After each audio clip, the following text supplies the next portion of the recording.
Episode की शुरुआत होती है एक क्लब से, जहाँ पर एक बच्ची रो रही होती है क्योंकि उसके पेरेंट्स मर चुके हैं। उस क्लब का मैनेजर, जिसका नाम शो होता है, वो उसे प्यार से चुप करा देता है और फिर वो अपने साथ कुछ और लोगों को लेकर जाता है और सभी ने हथियार ले रखे होते हैं और वो ज़ोंबीज से लड़ने के लिए तैयार हो जाते हैं और फिर इनकी और ज़ोंबीज की फाइट शुरू होती है। यहाँ में दूसरी तरफ दिखाया जाता है अकीरा को, जो कि अपने दोस्त केंचो से मिलने आया होता है। फिर कहानी जाती है कुछ घंटे पहले, जहाँ पर अकीरा घर में ही ऐसे कुछ सोच रहा होता है कि उसे क्या करना चाहिए। तभी वो देखता है कि इंटरनेट चल पड़ा है। पिछले 3 साल से अकीरा इतना बिजी था कि वो मैसेजेस को भी नहीं पढ़ पाता था, तो इसीलिए अब वो जब अपने दोस्तों के मैसेज को देखता है तो उसे लगता है कि उन्हें उनसे मिलना चाहिए। लेकिन फिर वो सोचता है कि उनमें से तो अब कोई जिंदा बचा भी नहीं होगा। लेकिन तभी उसे याद आता है अपना एक दोस्त केंचो, जो कि कॉलेज टाइम में उसके साथ रग्बी खेला करता था। और वो सोचता है कि केंचो इतनी आसानी से हार मानने वाला नहीं था, तो वो अभी नहीं मरा होगा। तभी दूसरी तरफ हमें दिखाया जाता है केंचो को, जो कि एक लव होटल में होता है और पूरे होटल में ज़ोंबीज फैले होते हैं और केंचो के रूम में भी एक ज़ोंबी होती है।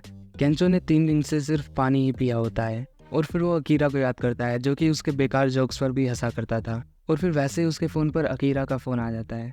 अकीरा उससे पूछता है कि वो कहाँ पर है, वो उसे लेने आ रहा है। केंचो उसे अपना पता तो दे देता है, लेकिन उसे लगता नहीं कि वो इस होटल से बाहर निकल पाएगा, क्योंकि पूरे होटल में ज़ोंबीज फैले थे। और फिर अकीरा अपनी बाइक लेकर केंचो को लेने चले आता है। और फिर कहानी जाती है 1 साल पहले, जब आखिरी बार इन दोनों की मुलाकात हुई थी। एक तरफ अकीरा अपनी जॉब से बहुत ज़्यादा परेशान था, उसकी लाइफ एकदम झंड हो चुकी थी। और वहीं केंचो एक रियल एस्टेट एजेंट था, जिसकी वजह से उसके पास काफ़ी सारा पैसा था और वो एक मॉडल को भी डेट कर रहा था। और वो अकीरा को ये सलाह भी देता है कि उसे उस जॉब को जितना जल्दी हो सके छोड़ देना चाहिए। लेकिन अकीरा उसकी बात को नहीं मानता और बल्कि उस पर ही गुस्सा करने लगता है। कहानी वापस प्रेजेंट में आती है, जहाँ पर हमें उस क्लब के मैनेजर को दिखाया जाता है और उसके बाकी के सारे साथी मर चुके होते हैं। वो मैनेजर गिव अप कर ही चुका होता है और वो अपनी आखिरी सांसें गिन रहा होता है। ज़ोंबीज उसे खाने वाले होते हैं, लेकिन तभी पास में शोर होने लगता है और ज़ोंबी उस मैनेजर को छोड़कर उस शोर की तरफ जाने लगते हैं। और ये एक कार में से हॉर्न बज रहा होता है, जिसे कि अकीरा ने ही एक रग्बी बॉल से बांध रखा था। और केंचो के होटल से भी सारे ज़ोंबीज उस शोर की तरफ जाने लगते हैं और फिर सारे ज़ोंबीज उस कार की तरफ आते हैं और उसी समय कार में आग लगकर वो फट जाती है। यहाँ दूसरी तरफ केंचो अपने रूम से बाहर निकलता है और बाहर निकलते ही उसे वहाँ पर अकीरा मिल जाता है। अकीरा केंचो से माफ़ी मांगने लगता है, क्योंकि पिछली बार जब वो मिला था केंचो ने उसे एक अच्छी एडवाइस दी थी, लेकिन वो उल्टा उस पर ही भड़क गया था।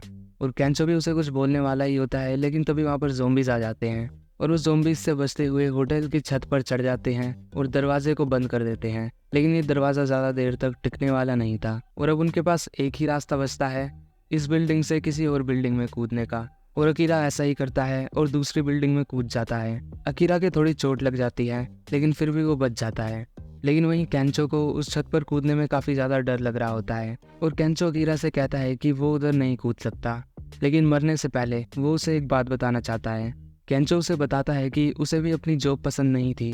वो रोज़ लोगों को बेवकूफ़ बनाने के लिए उनसे झूठ बोला करता था। मॉडल्स को डेट करना और बड़े बड़े लोगों से मिलना, ये सब वो दिखावे के लिए करता था ताकि वो खुश लगे। और वो उसे ये भी बताता है कि बचपन से ही वो स्टैंड अप कॉमेडियन बनना चाहता था। अकीरा उसे कहता है कि अब भी तुम स्टैंड अप कॉमिक बन सकते हो। ये सुनकर केंचो भी अपने सपनों के लिए उस छत में कूदने का और जिंदा रहने का डिसाइड करता है। और तभी पीछे से ज़ोंबीज भी आ जाते हैं। केंचो भागता हुआ उस होटल की छत से छलांग मार देता है और हवा में ही अपने कपड़े उतार देता है, जिसकी वजह से अकीरा हंसने लगता है। लेकिन केंचो दूसरी छत में पहुंचने से थोड़ा सा रह जाता है और अब वो उस छत से लटका हुआ होता है। केंचो अकीरा को उसकी मदद करने को कहता है और कहता है कि ये मजाक नहीं है। लेकिन तभी अकीरा उसका हाथ पकड़ लेता है और उसे छत पर चढ़ा देता है और इसके बाद वो उसी छत पर रहने लगते हैं। इसके बाद ये दोनों बियर पीते हुए बात करते हैं और यहीं पर ये एपिसोड खत्म हो जाता है।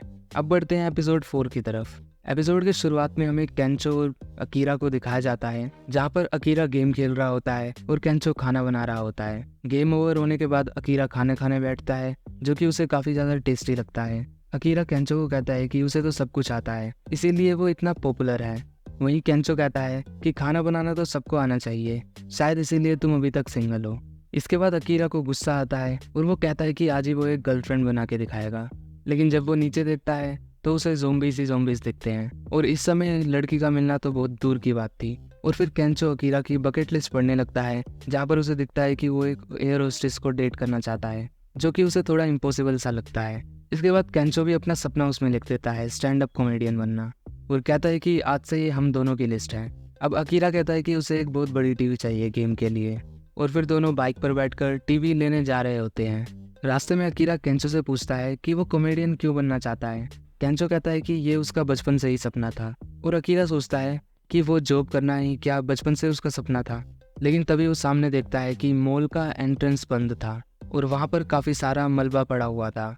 और तभी उनके पीछे से भी गैस से भरा हुआ एक टैंकर आने लगता है, जिसका ड्राइवर ज़ोंबी बन गया था। तभी अकीरा को एक अंडरग्राउंड सबवे में जाने का रास्ता दिखाई देता है। अकीरा बाइक को ट्रक की तरफ ले जाकर बाइक से एक छलांग मारता है और सीधा सबवे में कूद जाता है, जिसके बाद उनके जस्ट पीछे वो गैस वाला ट्रक फट जाता है और बहुत बड़ा धमाका होता है। अकीरा और केंचो के सबवे में जाने के बाद भी दिक्कत खत्म नहीं होती। वहाँ भी काफ़ी सारे ज़ोंबीज होते हैं और वो ज़ोंबीज से बचाते हुए आगे चलते हैं। तभी उन्हें मॉल के अंदर जाने का रास्ता मिल जाता है और वो दोनों शटर खोल के अंदर चले जाते हैं, जिसके बाद उन्हें वहाँ पर कुछ और लोग भी मिलते हैं, जिनमें से 3 लड़कियाँ होती है और एक आदमी होता है। वो सब चेक करते हैं कि कहीं अकीरा और केंचो इन्फेक्टेड तो नहीं है, जिसके बाद वो सभी अगले सीन में बैठकर खाना पीना खा रहे होते हैं। और अकीरा और केंचो को याद आता है कि यही तो उनकी लिस्ट में लिखा था, लड़कियों के साथ डिनर करना। उसके बाद वो दोनों अपने आप को इंट्रोड्यूस करते हैं। वो लड़कियां भी उन्हें अपना नाम बताती है, लेकिन वो आदमी सिर्फ डरा हुआ था, वो कुछ नहीं बोलता। और इन लड़कियों का नाम था माकी, रिका और युकारी। वो दोनों उनसे पूछते हैं कि क्या वो कोलीग्स हैं।